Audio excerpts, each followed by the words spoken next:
नमस्कार, आप देख रहे हैं संस्कृति टीवी। हिंदू कैलेंडर के अनुसार हर महीने में 2 चतुर्थी आती हैं, जिन्हें भगवान श्री गणेश की तिथि माना जाता है। शुक्ल पक्ष के दौरान अमावस्या के बाद आने वाली तिथि विनायक चतुर्थी कहलाती है। हालांकि सबसे बड़ी और महत्वपूर्ण विनायक चतुर्थी भाद्रपद के महीने में आती है, जिसे भगवान गणेश के जन्मदिन के रूप में मनाया जाता है। विनायक चतुर्थी को वरद विनायक चतुर्थी भी कहते हैं। इस दिन भगवान गणेश की पूजा अर्चना करके उनसे मनचाहा वरदान प्राप्त किया जा सकता है और जीवन के बड़े से बड़े संकट को टाला जा सकता है। इस बार की विनायक चतुर्थी 17 मार्च 2021 यानी बुधवार को मनाई जाएगी। अब आपको बताते हैं विनायक चतुर्थी मार्च 2021 का पूजा मुहूर्त। हिंदू पंचांग के अनुसार विनायक चतुर्थी पर भगवान गणेश की पूजा दोपहर के समय की जाती है। पूजा का शुभ मुहूर्त 17 मार्च 2021 को सुबह 11:17 से दोपहर 1:42 बजे तक है। पूजा मुहूर्त की कुल अवधि 2 घंटे 24 मिनट की है। अब आपको बताते हैं विनायक चतुर्थी का महत्व।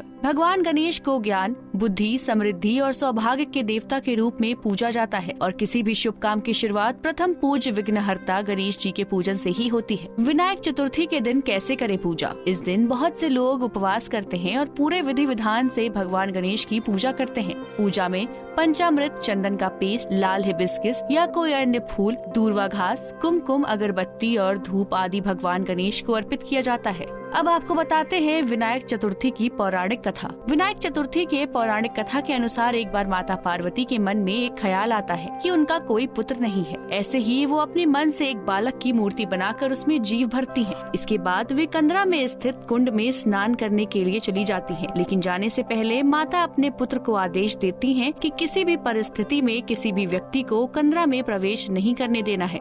बालक अपनी माता के आदेश का पालन करने के लिए कंदरा के द्वार पर पहरा देने लगता है और कुछ समय बीत जाने के पश्चात भगवान शिव वहां पहुंचते हैं। भगवान शिव जैसे ही कंदरा के अंदर जाने लगते हैं तो वह बालक उन्हें रोक देता है। महादेव बालक को समझाने का प्रयास करते हैं, लेकिन वह उनकी एक नहीं सुनता, जिससे क्रोधित होकर भगवान शिव त्रिशूल से बालक का शीश धड़ से अलग कर देते हैं। इस अनिष्टकारी घटना का आभास जब माता पार्वती को हुआ तो वह स्नान करके कंदरा से बाहर आती हैं और देखती हैं कि उनका पुत्र धरती पर प्राण विहीन पड़ा है और उसका शीश उसके धड़ से अलग कटा हुआ है। यह दृश्य देखकर माता क्रोधित होती हैं, जिसे देखकर सभी देवी देवता भयभीत हो जाते हैं। तब भगवान शिव अपने गणों को आदेश देते हैं कि ऐसे बालक का सिर ले आओ जिसकी माता की पीठ उसके बालक की ओर हो। शिवगण एक हथनी के बालक का शीश लेकर आते हैं। भगवान शिव गज के शीश को बालक के धड़ से जोड़कर उसे जीवित कर देते हैं। इसके बाद माता पार्वती शिव जी से कहती हैं कि यह शीश गज का है, जिसके कारण सब मेरे पुत्र का उपहास करेंगे। तब भगवान शिव बालक को वरदान देते हैं कि आज से संसार इन्हें गणपति के नाम से जानेगा। इसके साथ ही सभी देव भी उन्हें वरदान देते हैं कि आज से वह प्रथम पूज्य है, यानी कि किसी भी मांगलिक कार्य करने से पहले भगवान गणेश की पूजा करना अनिवार्य होगा।